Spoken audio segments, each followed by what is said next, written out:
Bueno, ¿qué tal? Sean bienvenidos y bienvenidas a esto que es Gente sin Dios. Capítulo número 1.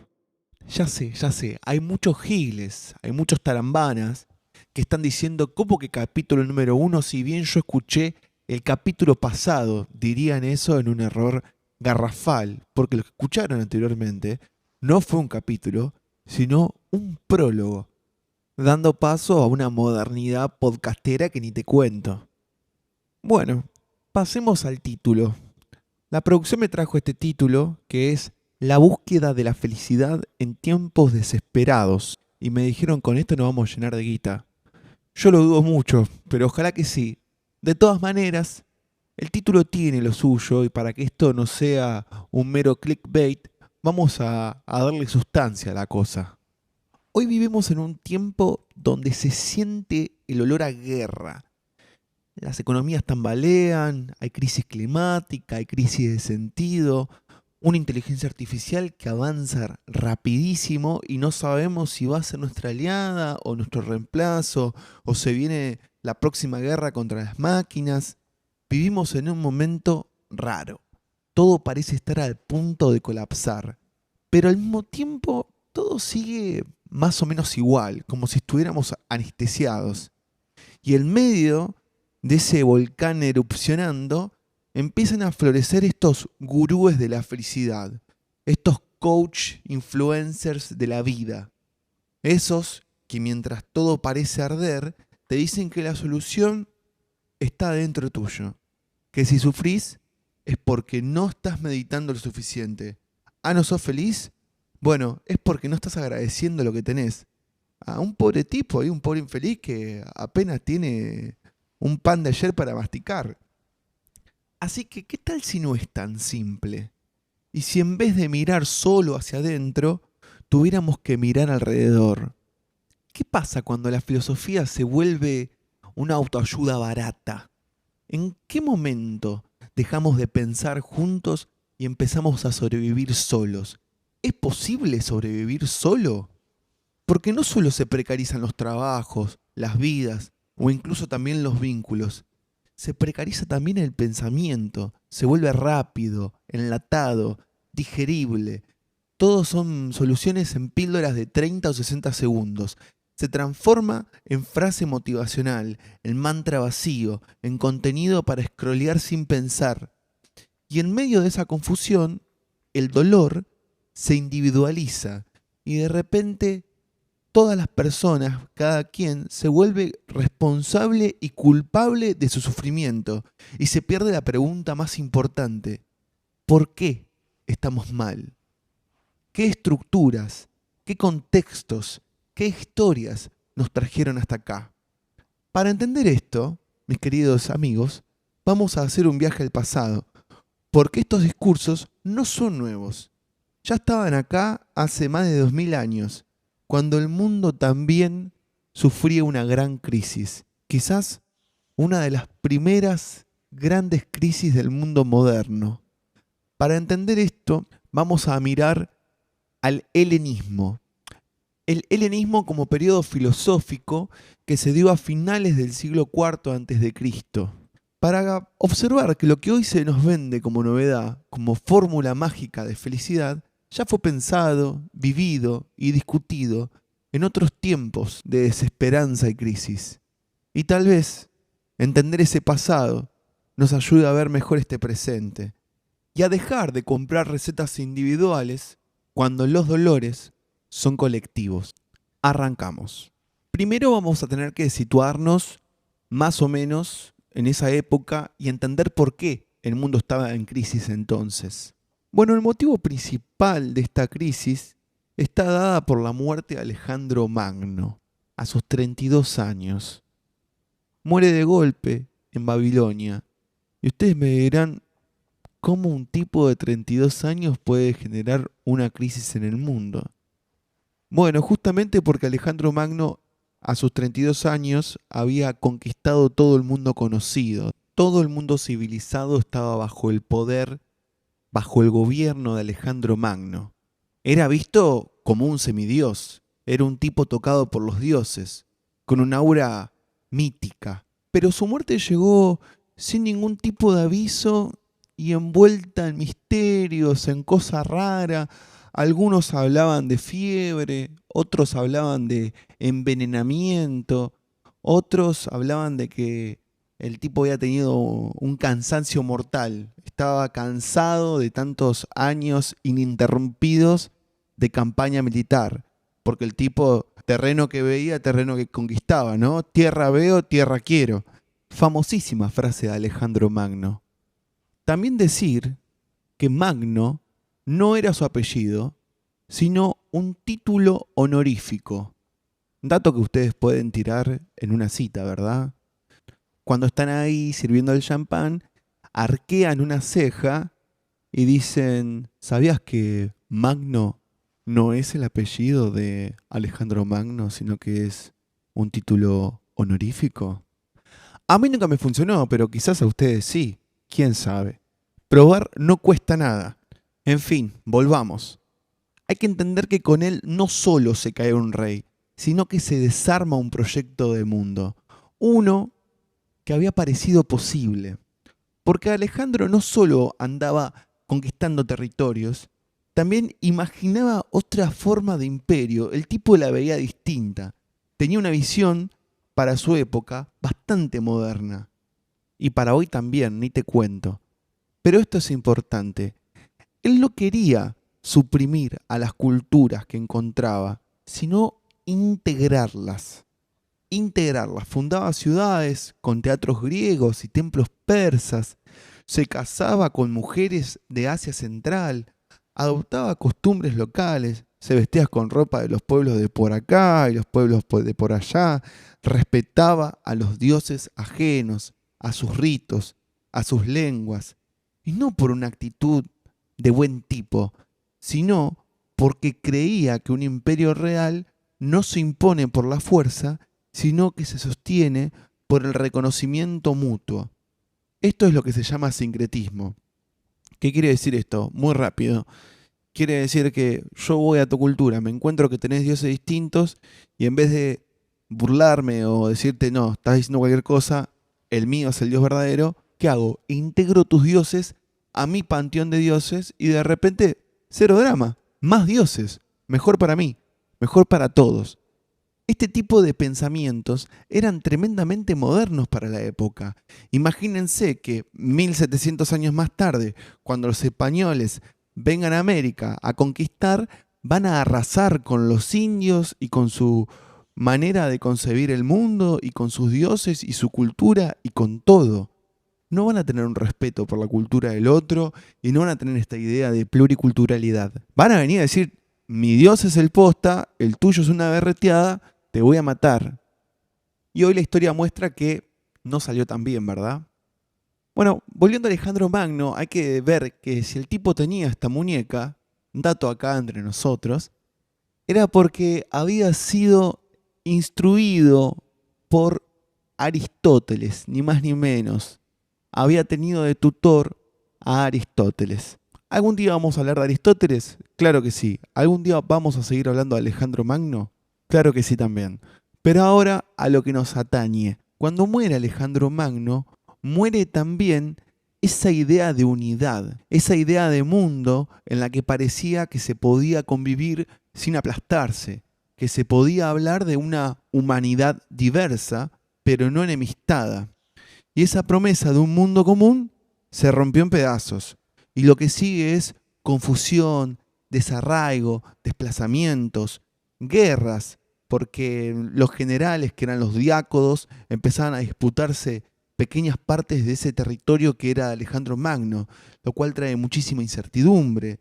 Las viejas polis ya no tienen poder, los dioses ya no responden, y la ciudadanía, tal como se conocía, queda obsoleta. Ya no hay lugar para sentirse parte de algo más grande. Cada uno queda librado a su suerte. Y en ese caos, en esa crisis, nace el helenismo. Un mundo roto que ya no intenta entenderse, donde ya no se pregunta por el cosmos, como en los tiempos arcaicos de la filosofía, ni por la virtud cívica, ni por la justicia, ni por los límites del entendimiento del hombre, como en la época clásica de la filosofía, sino pasa a preguntarse algo más crudo. ¿Cómo carajo sobrevivo a esta realidad totalmente en crisis? La filosofía se vuelve personal, individual, como un refugio interior donde esconderse cuando todo lo de afuera duele. Ya no mira el cielo, ni la ciudad, ni al otro. Se tapa los ojos y se mete para adentro, como si el sufrimiento fuera un problema de actitud y no de historia, como si bastara con respirar hondo o aceptar el destino para estar bien, mientras el mundo se cae a pedazos. Es una filosofía que se repliega, que ya no quiere transformar nada, sino apenas resistir. Y así, en vez de mirar las causas del dolor, se culpa al que sufre por no saber encontrarle sentido. Habiendo hecho este pequeño descargo, vamos a pasar a resumir tres escuelas bastante famosas del helenismo para que vean más o menos cuáles son los patrones y las ideas que se repiten. Si hay algún fan de Epicuro, lamento decirle que no vamos a hablar de Epicuro, lo lamento muchísimo, pero me encantaría que hablemos de Epicuro en otra ocasión porque es mi favorito, sinceramente. Y quizás el mejor de todos. Era el filósofo rebeldón, ¿viste? A mí siempre me gusta el rebeldón. Y el que viene a romper más las bolas. En fin, volvamos a la Atenas en crisis. En este nuevo paisaje, donde el mundo ya no es una unidad coherente, sino un rompecabezas en sangre, donde el ciudadano se vuelve súbdito y la polis una ruina, la filosofía cambia de forma. Ya no busca ni entender ni describir el cosmos, ni pensar el ser. Ahora se cierra sobre sí misma y se vuelve una práctica para resistir la angustia, un manual para soportar el derrumbe, una búsqueda desesperada de la felicidad. Miren cómo les metí el título, ¿eh? Y es en este contexto donde nacen pensadores como Diógenes. Diógenes es el representante del cinismo, era un cínico y digamos que era un personaje bastante peculiar. Vivía completamente desnudo y dormía en un barril. Todo esto es cierto, ¿eh? No estoy mintiendo, no estoy exagerando, esto es verdad. Como también es verdad que se masturbaba en público y cagaba en la calle, comía con las manos. Todo esto, que suena como una denuncia, en realidad es parte de su filosofía. No se masturbaba en público por puro exhibicionismo, sino para mostrar que lo natural no debía reprimirse. Diógenes se preguntaba por qué esconder algo que es parte de lo humano y se bajaba los pantalones. En ese gesto está todo, ¿eh? Es una crítica furiosa a la hipocresía social. Básicamente no escribió nada, así que todo lo que dijo lo dijo con su vida. Y su filosofía era que la civilización es una gran mentira, que acumulamos cosas que no necesitamos, que obedecemos a normas que nos enferman, que somos esclavos de deseos que no son nuestros, de deseos que no nos pertenecen. Su filosofía era una ética de la autosuficiencia, autarquía, una rebelión contra la hipocresía del poder, el dinero, la fama, la religión. Decía que para ser libre hay que necesitar poco, una sabiduría del despojo. Si algo te ata, te domina, y en cambio si podés vivir sin eso, sos libre. Y es esta libertad radical lo que lo convierte en una especie de animal filosófico. De hecho, la escuela cínicos, en griego quínicos, quiere decir como un perro. Y es que para la gente vivía como un perro, tenía más que ver con un perro que con una persona. Hay una historia muy curiosa de Diógenes, que no era muy querido en Atenas, imagínense. Y cuando llega Alejandro Magno a Atenas, nuestro gran amigo Alejandro, en una de sus campañas militares, obviamente llega a Atenas con la oreja comida, ¿no? Por Aristóteles, y entonces estaba preocupado por la filosofía, la cultura, los artistas, dioses y bla, bla, bla, bla, bla. Entonces cuando llega a Atenas, ¿qué pregunta? ¿Dónde está la sabiduría de Atenas. Tráiganme al sabio. Hay que tener en cuenta una cosa, y es que Alejandro Magno venía de Macedonia. Y para los atenienses, que alguien venga de Macedonia era como que alguien venga del conurbano para un porteño. Entonces veo que cuando viene Alejandro Magno dicen, ¿y el negro este qué quiere? Entonces cuando Alejandro Magno les pregunta por un sabio, les pide conocer a su sabio, los atenienses le dicen, ¿querés conocer al sabio? Es ese que está ahí. Sí, Diógenes se llama. Anda a conocerlo. Obviamente que los atenienses no creían que Diógenes era el sabio. Pero allá fue nuestro amigo Alejandro Magno con los muchachos a encarar a Diógenes, que estaba tomando sol en la zapla. Y imagínenselo, a Diógenes ahí completamente en bola, tomando solcito. Y se acerca a Alejandro Magno y le dice, oh sabio, dime cualquier cosa que quieras en este mundo y te la concederé. ¿Por qué? Pregunta mía, ¿no? No de Alejandro Magno. ¿Por qué? Porque siempre está bueno tener a mano el teléfono del que sabe. Sobre todo si estás planeando conquistar el mundo, conviene tener unos buenos contactos, ¿no? Unos buenos contactos que te expliquen cómo viene la mano, dónde pararte, que te ayuden con estrategias. Hay que ser pillo. Y era todo un pillo nuestro amigo Alejandro Magno, que justamente va a Diógenes y le dice esto. Oh sabio, dime cualquier cosa que quieras en este mundo y yo te la concederé. Y Diógenes lo mira y le dice, mira, lo único que te voy a pedir es que te corras un cacho que me estás tapando el sol, máster. Y ahí los soldados de Alejandro Magno lo quisieron ensartar como churrasco de croto, pero Alejandro dijo, no, paren. Hay algo acá. El tipo este tiene una data, maneja una que nosotros no, está curtiendo una muy zarpada. Ojo el piojo. Y entonces no lo mataron. Diógenes salió intacto. Era una costumbre de Diógenes boludear a todo el mundo. Era parte de su filosofía constantemente estar burlándose de todas las convenciones sociales, etcétera. Bueno, suficiente con el cinismo, vamos a pasar al estoicismo. El fundador del estoicismo es el señor Zenón de Sitio. Nacido en Chipre, llega a Atenas y se encuentra con todo este mundo en decadencia. Y entonces levanta una filosofía como una suerte de refugio interior, frente a un mundo que no se puede controlar, completamente caótico, propone que aprendamos a controlarnos nosotros mismos. Y ahí está la clave. El estoicismo no intenta cambiar el mundo, intenta cambiar el modo en que nosotros lo habitamos. Para Zenón, el universo va a ser un todo racional y ordenado, regido por el logos, que es una suerte de razón divina que lo atraviesa todo. En su física propone que el mundo no es caótico, sino que tiene sentido, aunque a veces duela. Y como el orden es inevitable, la felicidad está justamente en aceptar lo que toca. Nada externo puede hacerte daño si no se lo permitís.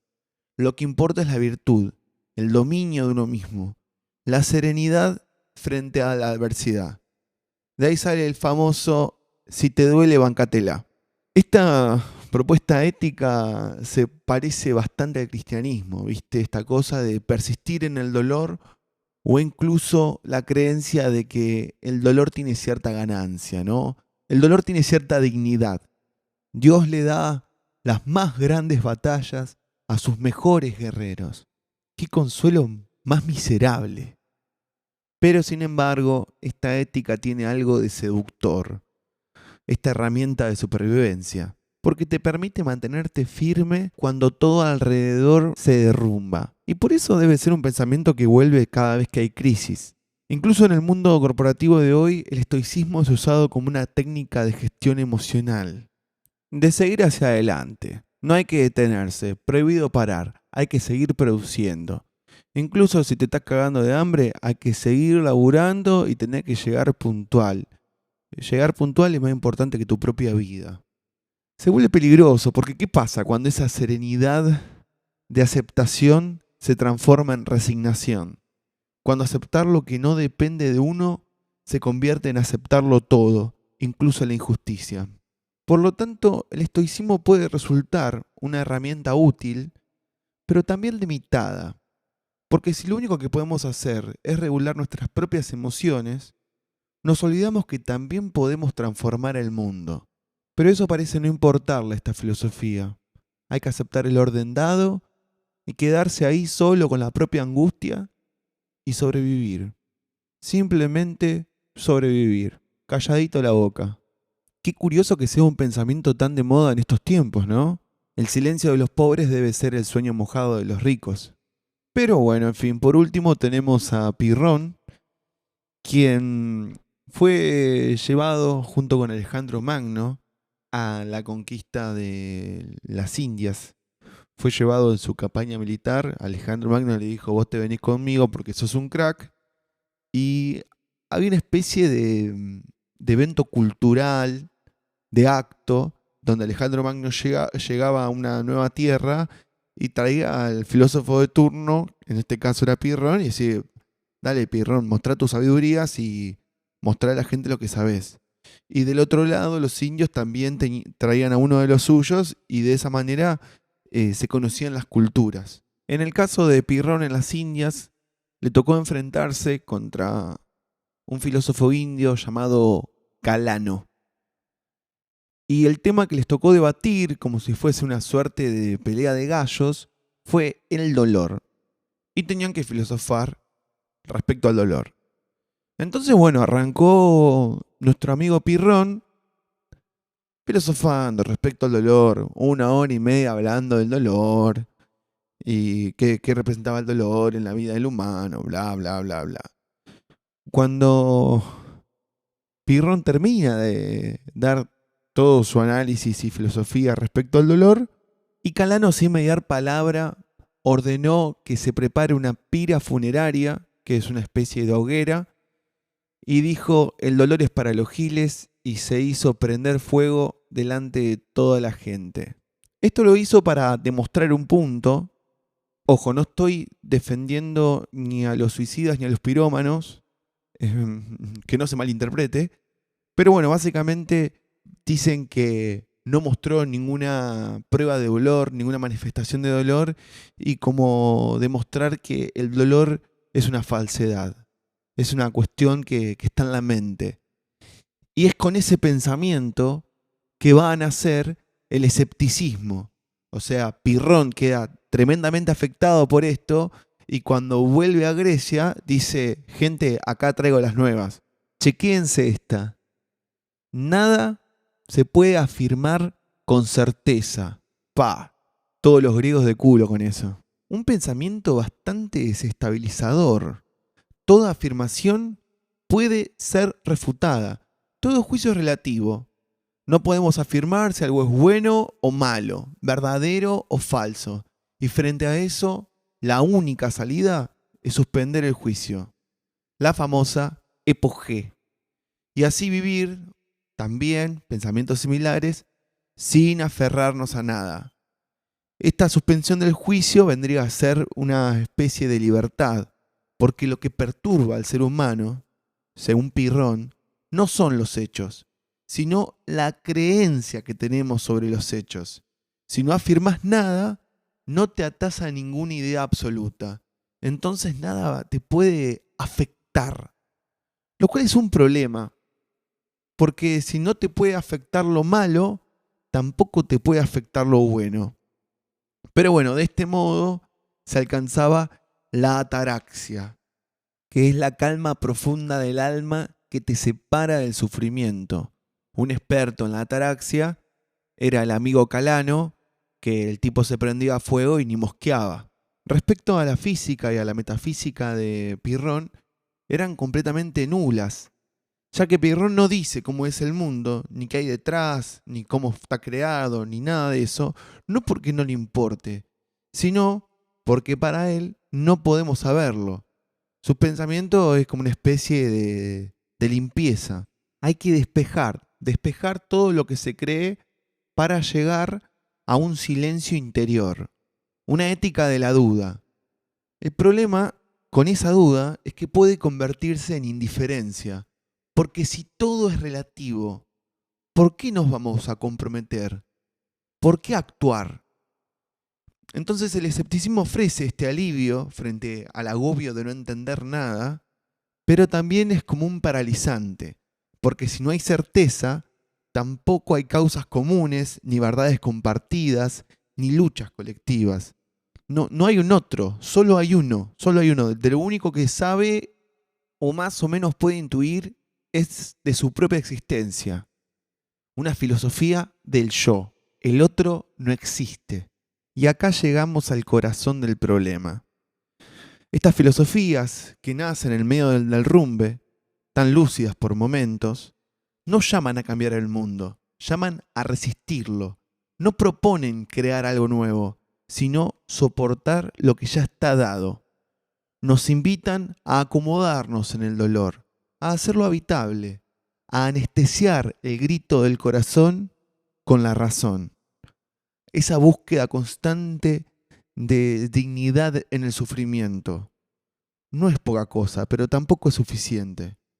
Porque lo nuevo, lo verdaderamente nuevo, no nace del repliegue individual, sino que lo nuevo irrumpe cuando conectamos con el otro, cuando nos corremos del centro de nuestra propia tragedia y nuestro propio dolor y miramos alrededor, cuando dejamos de preguntarnos solo cómo hago para salvarme, cómo hago para ser feliz, cómo hago para, etcétera, y empezamos a preguntarnos juntos qué está pasando y conversamos acerca de qué está pasando y en algún momento de la charla quizás lleguemos a preguntarnos ¿y qué podemos hacer?